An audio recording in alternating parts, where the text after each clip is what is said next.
meaningful. So I was like, okay, first action, since I'm seeing myself speaking in front of crowds and inspiring so many people to actually pursue their own thing and be happy really on Mondays, I'm like, okay, I'm going to create a mini version of that. I'm going to host events. I'm going to start with one event. Right. We'll see how it goes.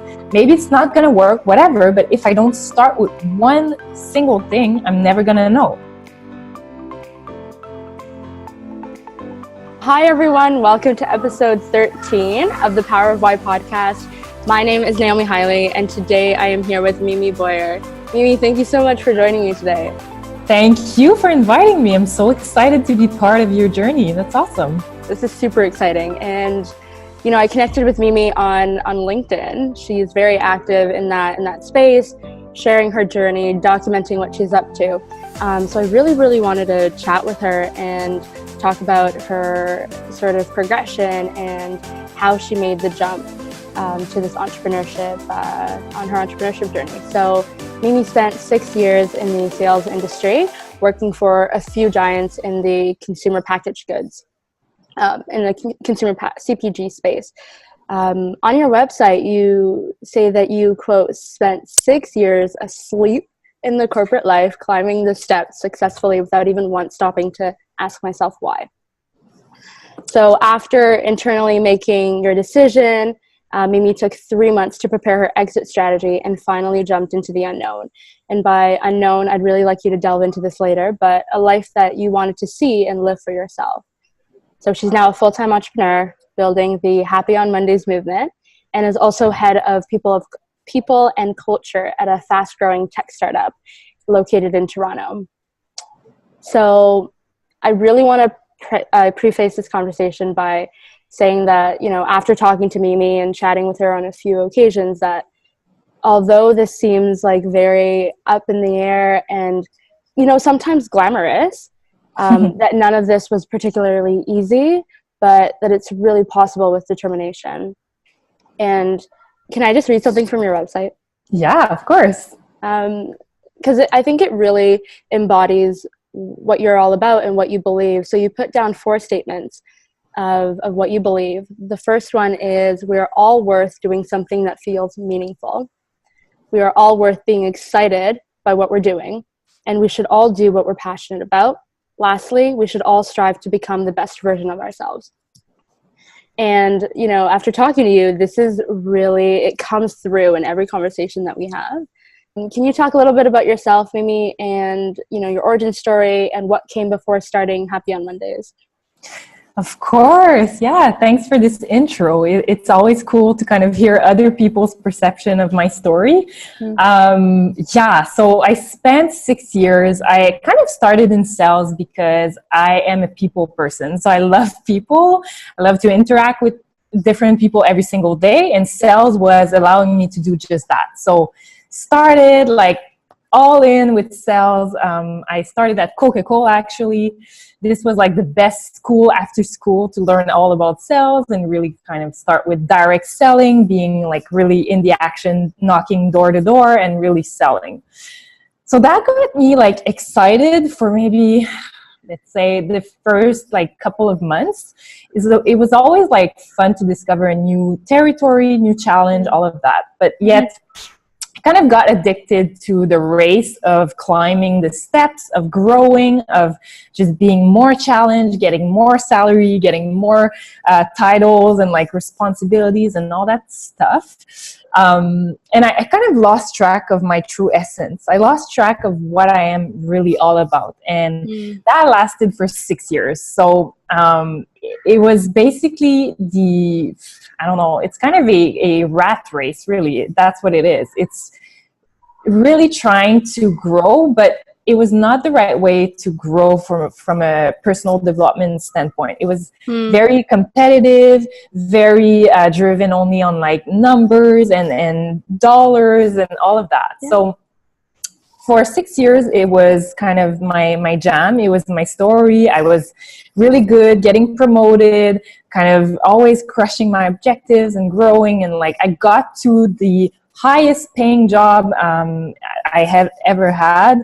I was in the biggest cosmetic company. I had I was a senior key account manager working on Walmart, the biggest retailer in Canada. So, on paper, I had it all. Right. High paying job, over 100K, a car that they gave to me. I had, great responsibilities, all that. Yet, after, I think, 6 weeks of starting in that job, I was traveling for work, and it kind of hit me. It was like the most haha moment I ever had in my life. It just like hit me. I was in a plane and I was traveling, and I was sitting there reading books about growth, about personal development, about like doing things that are truly meaningful. And it hit me. I was like, what am I doing here? Nothing is meaningful. I'm selling products I don't believe in. Like, I'm chasing a race that I'm not even interested in. Like, what am I doing here? Yeah. It really hit me hard. Kind of a breakdown in the plane, like crying. And I just couldn't stop crying. And everyone around me was like, is she okay? Like, what's going on? I was not okay, and it was not a matter of like the plane ride or anything. I love flying. It was all the emotions that I was going through at that moment in time, realizing that, oh shit, I gotta make a big change in my life because I'm heading right in a wall right now. That's kind of what triggered the entrepreneurship in me, kind of like knowing that I needed to take ownership for that pivot that I needed to do, like this like search of something bigger for myself. That was like the light, the spark that went just on. So after this like major wake up call happened, I came back from that trip. So I actually went and did all the work I had to do for this company, but came back from the trip and I was like, okay, I thought like the only answer was to start my own business. I thought it was like straight up like pivot and like leaving everything behind and just going all in with a business. So that's what I planned for 3 months. I stayed at the company, but I was planning my exit strategy. So I was saving money. I was starting to kind of build the foundation of a business idea, which is not at all what I'm doing now, but I was like starting to think of what I could do, saving money again, and like just prepping myself for all the shift that I was about to do.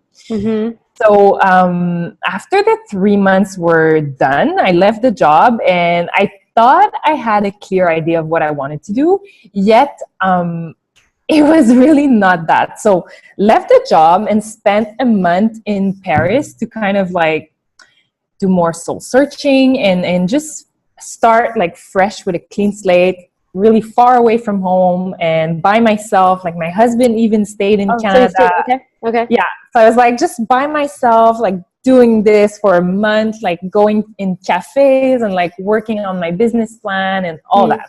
So the initial idea was to solve the problem that I was facing. So many people unhappy in their jobs, so many people disengaged. Companies are struggling with that. So I thought, oh, I'm going to be kind of a happiness broker and I'm going to act as a consultant in companies and really come and solve those problems by kind of plugging companies with happiness suppliers. So what I mean by that is like, either healthy lunches provided by the employer or yoga classes during lunchtime or all of those like meditation related stuff. Exactly. Like all of the wellness and all of the wellness engagement, survey platforms, like all of the suppliers that are offering solutions for engagement in the workplace. I wanted to be that centerpiece that plugs companies with all of those suppliers. So that was the initial journey, and I started working on that. So the whole month in Paris was all about like building kind of my idea, how I was going to pitch to companies, like really like all on paper was great. Yeah. So Amy, before you continue, did you, so during that 3 month period where you decided, okay, this is going to be this is the date in which I'm going to leave and hand in my 2 weeks. Did you think of what that was going to look like, or starting that, first day in Paris? Is that when you actually, were thinking about the direction and the focus of what your business would be? So I was thinking about it during the 3 months, but it was very like so up in the air. So it was not at all like realistic and like concrete. So it was more of the vision during those 3 months, and really kind of making sure I was ready in my mind for what was about to happen. It was mostly like saving money so I could have freedom to kind of not be stressed out about money and like, Paying bills and all yeah, that. exactly. So it was that. It was preparing my mind to be more creative. So I was attending some entrepreneurship workshops on how to discover my superpowers, understanding really what I was all about, like my strengths, my interests, and like kind of more prepping for the jump than actually having a clear plan, if that makes sense. By the end of the 3 months, I had an idea. I knew like Happy on Mondays, like that was the name of it, and I knew the mission of it, but I didn't have really a clear vision of how how that was going to happen. So yeah, and then during this month in Paris, like everything was like good on paper. And I came back and I was like, okay, I know exactly my pitch. I know the companies I'm working with. I had suppliers. I had connected with many different players in the industry. I had contracts with them already. I was like, all good, right? Came back and went to meet my husband in Toronto. So at that time we were still in Montreal. So went in Toronto, and my husband at the time was working for a big tech company in HR, like HR tech, right? So I was like, perfect. Like I'm learning from him. I'm learning from the industry. I'm going to join him in Toronto. There was a week of like a lot of HR events. I think it was in January of 2018. So I went in and I started attending all of those HR events, right? And so that was the point where I realized like, oh wow, like I'm not ready for this. Like this is like reality check right there. Wow, I got really like analysis paralysis. So I was attending all of those HR events and I was like, oh my God, like there's so many people out there working on kind of solutions similar to what I'm doing. Right. Oh my God, these are also experts. They're so good in what they're doing. Oh my God, I know nothing about HR. And I started being like completely overwhelmed, completely paralyzed, really. And for, I would say, 2 months. So, I arrived in December. So what happened is that from December to January inclusively, I was lost, completely lost, researching, like just like looking at what everyone was doing, but not actually taking action, not doing one thing. So at least I was meeting with like experts in the industry. So I was like hooking up, having coffee with like some big names in HR in Toronto. But I was just able to share the mission I had, but I couldn't relate it back to an actual concrete action, an actual one thing, one offer, one thing I would focus on to make mission happen. So for 2 months, again, lost. And by the end of the 2 months, my husband actually had to make an intervention. So it was pretty funny because we were sitting in a restaurant and I was like, still like in my clouds, right? Talking about like blah, blah, blah. Yeah, big dreams. Yet he's like, okay, Mimi, like, let's get real here. What the hell are you doing? What the hell are you doing today to make this vision happen? Like, don't talk to me about this big vision of you talking in front of a stage. Like, what are you doing today to start one action, one baby step to make this vision happen? Right. That was the problem. I was just in this bigger like strategy work. I was not actually thinking like short term, like execution. First step, second step, like let's just, kind of put action here. Right. So at that point, I'm like, oh my God, you're so right, Pat. Oh my God. And I was freaking out. And he's like, okay. So we talked about the vision. I'm like, okay, so what's the first step I should start with to make this vision happen? And that's when I realized that my actual initial business idea of being this happiness broker was like so far like not aligned with the vision I had. So interesting. It was like this idea to make money and just be able to survive with my business, but it was not really related to a true purpose, a true passion, a true like something that is truly meaningful. So I was like, okay, first action, since I'm seeing myself speaking in front of crowds and inspiring so many people to actually pursue their own thing and be happy really on Mondays, I'm like, okay, I'm going to create a mini version of that. I'm going to host events. I'm going to start with one event. Right. We'll see how it goes. Maybe it's not going to work, whatever. But if I don't start with one single thing, I'm never going to know. So that's when I think it was like Jan 15th, I started planning my first meetup, which happened on March 26th of 2018.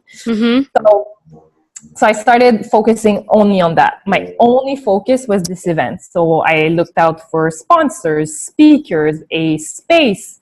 I was promoting, I was growing my Instagram page to kind of get traction, make people understand what I'm all about, my mission, my vision, like what I was going to create with this event. And I started selling tickets, started attending every single networking event in the city, like every one of them. Like not You're even a lot in Toronto, by the way. Yeah, it was insane. I was out every night, like for real. And I was also taking advantage of each crowd. So if there was an opportunity at the end of a meetup, so let's say creative morning is one of them. Yeah. There was like 350 creatives in the room. I would go at the end, stand up, talking on the mic in front of 400 people and pitch what I was doing. Happy on Monday, this is coming up, my first meetup, blah, blah, blah, blah, blah. I was explaining exactly what's going to happen, why they should register, my mission, my vision, all of that. So I started like just taking this one baby action meetup and talking and sharing and like growing it organically. That was like the very first initial baby action that I took. And what's funny is that as soon as I took this action, it was amazing how I felt. Like every single day, I knew I was progressing towards that bigger vision. So instead of feeling like, overwhelmed, like, oh my God, so many things I need to do, I knew I had just one thing, one event. And now every single baby action task I was doing was aligned with that one thing. That's it, that's all. That was really powerful. And after that first meetup, like a lot of things happened, like a lot of new things happened for me. First thing is like I got so someone reached out, a CEO of a tech startup, and he's like, we got to talk. We got to go sit down for coffee. I love what you're doing. And all that with only one meetup. So what I want to kind of share this morning with you is like, it doesn't need to be this mountain that you're trying to build. As soon as you put out there what you're all about in this world, as soon as you start speaking from your truth, this baby action that I took, this baby meetup, just one meetup, got me so much exposure. And so this tech startup founders found me just because of one meetup, right? Right. Yeah. And we went and we had a coffee, and I was just like, you know what, I have nothing to lose. I'm gonna just tell him what I'm all about, what I believe in, blah blah blah. And he was talking to me about his issues at his startup. And I was like, oh wow, interesting, I would do this like that. And I was already kind of like consulting at this point. But without even like asking myself like, oh, do I have the credentials to do that? Right. Should I really say what I believe in? Like, should I tell my opinion? I was just like doing it because I had nothing to lose. He didn't pay me for this coffee or anything. Like I was just sharing what I had to say. Yeah. And he was like, it's like notes. It's like this, like all of this, like we need this in our company. We need all of your philosophy, all of your energy. We need that back in our company. Do you want to be head of people and culture?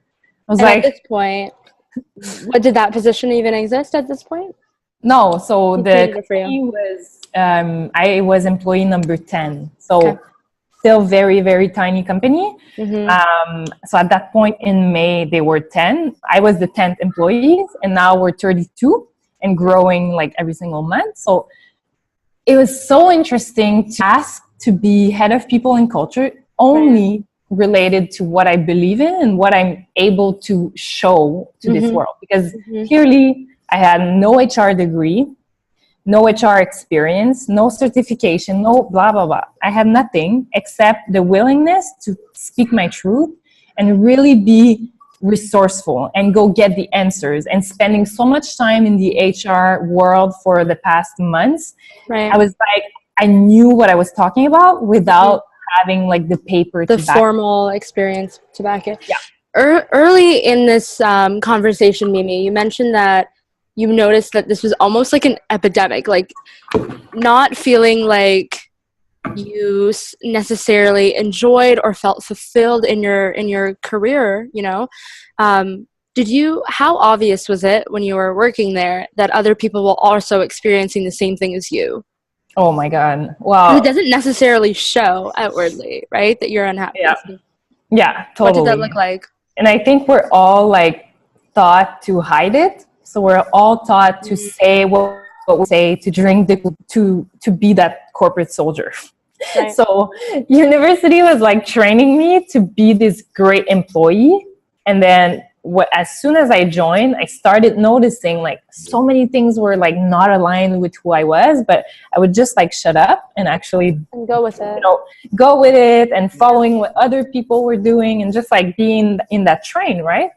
But as soon as you start actually being honest with yourself, you start noticing that other people are showing signs, the same signs as you are showing. So sometimes you're at the coffee machine, whatever, and you're having a coffee with your colleague, and she keeps complaining about her boss and how, like, you know, the misunderstanding she had or whatever. And then you start like picking up on all those people that are all like complaining. And that's normal. That's life. But it made me realize that I was not alone. Colleagues already complaining all the time around me got me thinking that I wasn't alone. And the numbers show it. Like literally 85, I think it's 86% of the entire global population is not engaged by their work right now. So that's huge. And I was like, yeah, I can see it all around me, because CPG world was very challenging, and it's cool when like challenging environments are cool, but it was very toxic, very negative sometimes, and I could feel it, the disengagement around me. So it got me thinking that if I was not alone in this case, like we needed to do something about it and solve this problem was actually my mission. Like I wanted to help more people be happy even on Mondays, right? So yeah. So during that period, that 1 month period when you were in Paris, you mentioned that you were reaching out to companies. You knew what your vision was, but didn't necessarily focus on the execution at that point. Fair enough. But you knew what your problem that you were trying to solve, which you just mentioned. So what was the pitching like? What was your technique for reaching out to companies at that point? Because you said you had it all lined up before you even came back home to Montreal, Toronto. Totally. So I'd say that I've been using the same technique like for everything that I need help with, or everything that I need support of other people with. So yes, future customer, but also like on LinkedIn, how I'm expressing myself, how I'm showing what I'm all about and sharing my mission is always by being like super authentic and using my own story to describe like how other people are feeling as well. So as I was pitching to companies, like my whole story was the foundation of my pitch. It's like, imagine how many of your people are in the same situation right now. I was like really trying to make them understand how valuable it is to address this issue, because I've been one of those people and I quit the company. Like I was always coming back to that strong storytelling kind of skill. Yeah. And it's the same thing I use to get sponsors, to get speakers. Like it's a matter of bringing your people in your mission, in your movement that you're trying to start, right?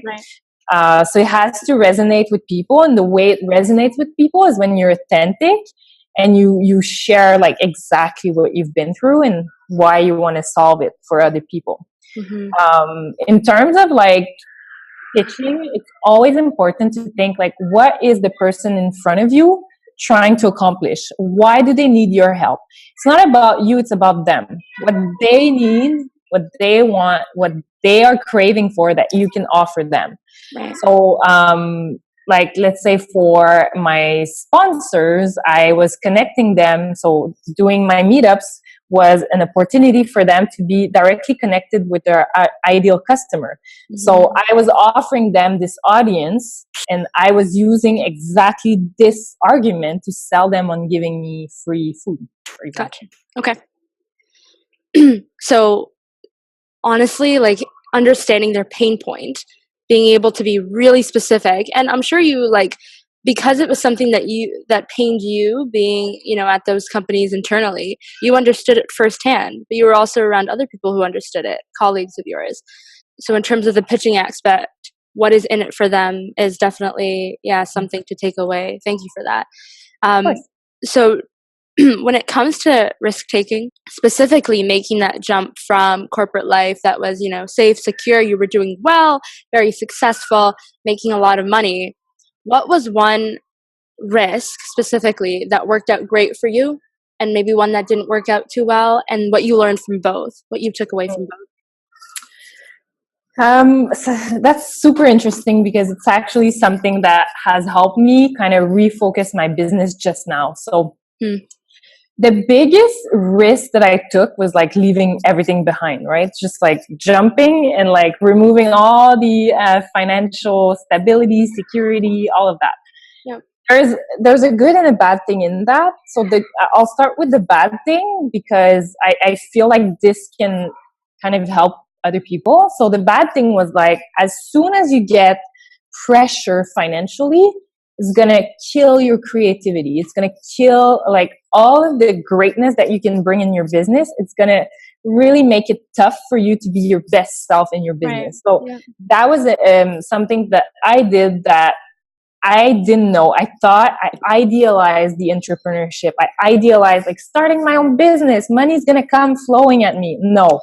It's not at first, but it's okay. Like, you gotta be able to build your foundation of your business without this super huge pressure on your shoulders of like paying your bills. Right. So that's the first thing I'd say. And I've been really, really lucky to, first off, being able to save so much money before doing the jump, but having the support of my husband too. So I'm not gonna lie, this has made a huge difference. But I would say that now that I've actually went back to a full-time job to go back to working in a side hustle, this is where magic happens. This is where you work in your day job, you give it your all, you get the money to fund all of your crazy ideas that you want to test in your side hustle. All of the like amazing flow creativity is there because you don't have to stress out about bringing revenue in. You're just like focusing on creating and building and not be stressed out. So that is like the biggest learning I've done for myself. And now I'm still side hustling, and it's amazing because I have this flow of revenue just coming in every 2 weeks.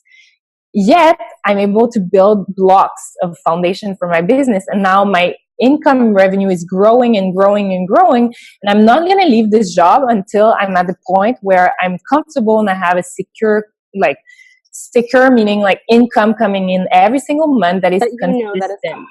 Yeah.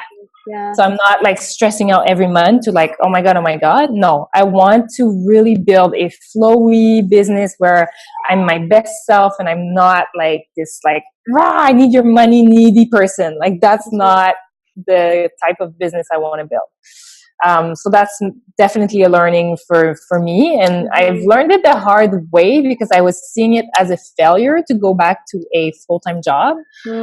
Is so not the case, because this full-time job actually gave me so many skills that I needed in this business that I'm building, which is like very interesting. So I left this toxic environment where I just couldn't stay because it was very like, it was killing my creativity for sure. And I went all in, but yet there I was stressed. I was like financially like, oh my God, like freaking out. And then when I came back to a full-time job, but a full-time job that I enjoyed, like something that I loved every single day. I'm still doing it like part-time now, but I was literally learning all about people and culture, HR. I was paid to do that, to spend time learning a new career, which is insane. And I just like, I have so many different things that we did at this tech startup, which are like magic moments. Literally, like creating a culture in a company is putting magic like in different like everyday moments in their lives, in the life of the employees. And I really feel like I was able to create something very magical, and this is awesome. And I could come back at home at night and spend time on my side hustle and grow my meetup series, and now start coaching and build this coaching business, all without the like heaviness of, yeah. Mm-hmm. Yeah. I've definitely heard that sentiment a lot of as soon as, well, especially if you leave without a plan, like leave your full-time emergency fund to make sure that I'm not constantly worried about how to pay the bills. It completely like changes the way that you approach your business and also how you approach people about your business. And all those crazy and like creative ideas that you had before you left almost become sour in a way. And that's very scary to think about. But at the same time, you don't need to think about our full-time jobs as something that we need to disdain or stay away from, but rather how can you leverage that to do what you love, which is what you mentioned. Oh my God. Couldn't agree more. It's literally like, it's the best thing in your life, your full-time job, because it's funding your lifestyle. So it's funding all of the bills, all of the like nights out with your friends. It's funding your life and allowing you to learn, because like while you're in there, you should like go all in and go get all the resources you can. Yeah. There's like senior people in there, probably like people that want to mentor you for free. They want to teach you all of those things that they learn in their own careers, and it's available for you every single day. Yet you keep complaining that you have a day job when you should actually take advantage of everything. Like just go grab everything that you can from this day job. And the mindset shift. Totally. And then it's also a mind shift of go get like give what you have to give in your day job, deliver what is expected from you, but don't overdo it. Like as the clock is done at 5:30, whatever the time you end your workday, it's okay. You've given your all during those like 8 to 5 hours. You give your all, and then you have energy left for yourself, for your hustle, for your whatever passion project you're invested in. So that's super important to mature. So the hours you're spending at work, be your fucking best self at work.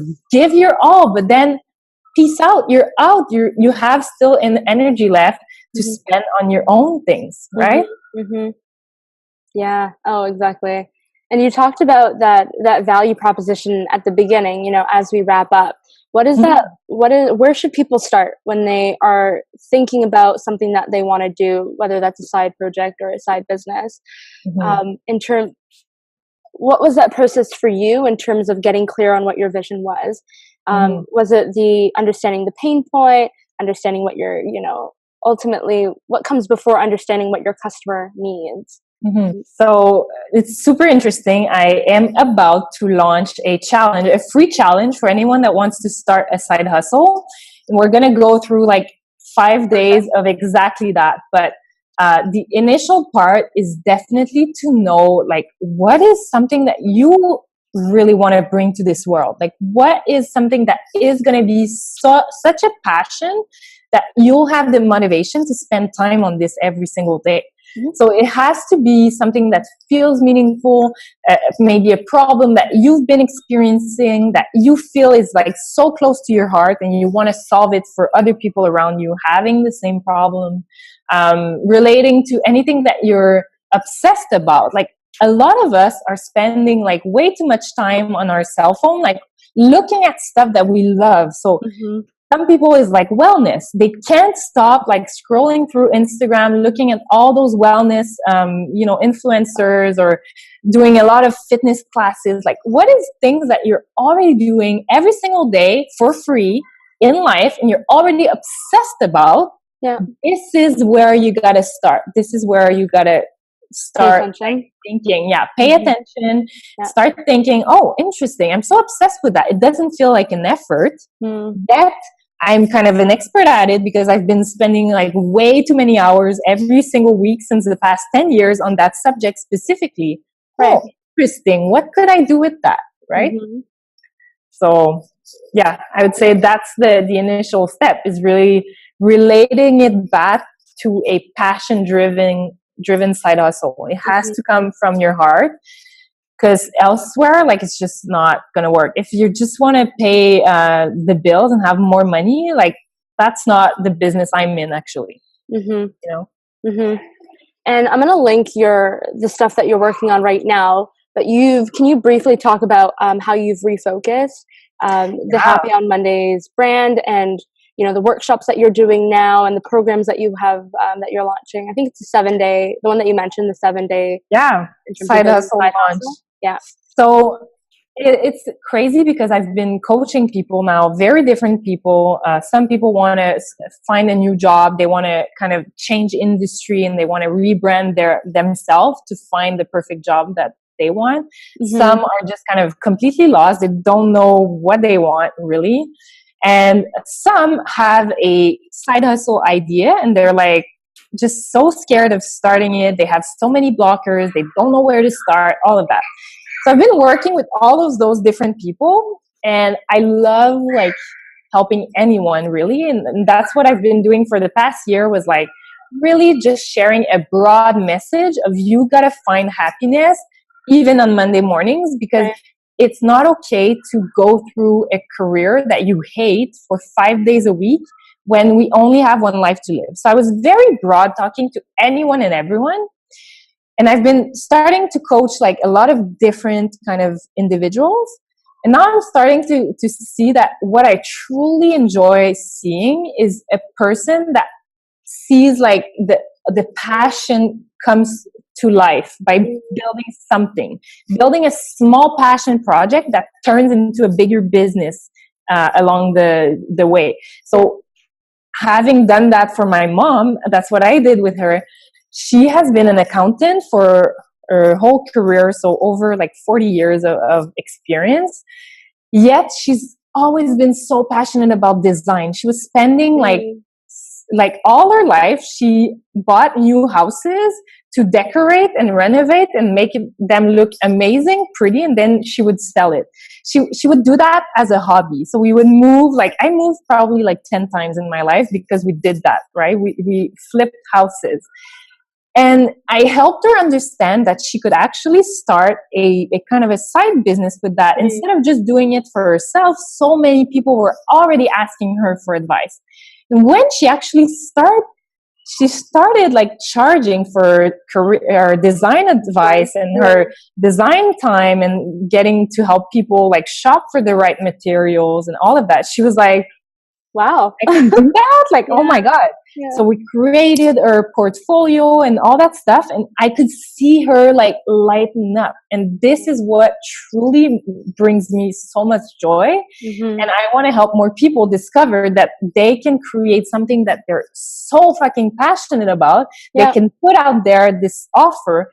They will get rewarded for it. People will actually crave their services, crave their offer, and they will be able to express themselves in a bigger way outside in this world, and not just rely on their corporate job to do so. That's pretty much the refocus that I'm doing. And it's a lot more tailored and targeted to the person that you're trying to help, which I think brings a lot more people to you. They're like, oh, I get Mimi's talking exactly to me. Exactly. And I want to work with her. Amazing. Yeah. So that's part of the, entrepreneurship life, is like, a lot of pivots all the time. Like, you narrow down, you try different things. Oh shit, doesn't work out. You try, and like understand better where you need to go. And it'll direct you. And earlier you said I never really saw it as a failure, because it was just like bringing you closer to the stuff that you were actually meant to be doing. Totally. Very, very cool. So the last two questions for the episode are around. The very last one is, what's your why? And I think it was very much embedded in everything that you were discussing. Before that, what is your go-to resource when it comes to business or becoming more self-aware, whether that's a specific book that helped you out early on, or any like podcasts that you really enjoy watching, or people that you look up to?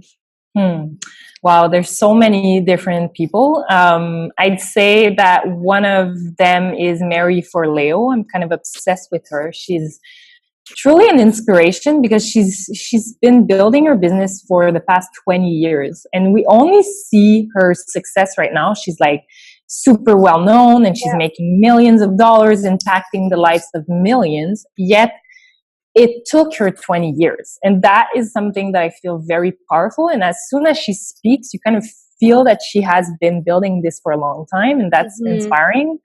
I love Tony Robbins. I'm obsessed with him because he's just a genius, truly a genius in understanding the human beings. So I'm binge watching like all of his content and stuff.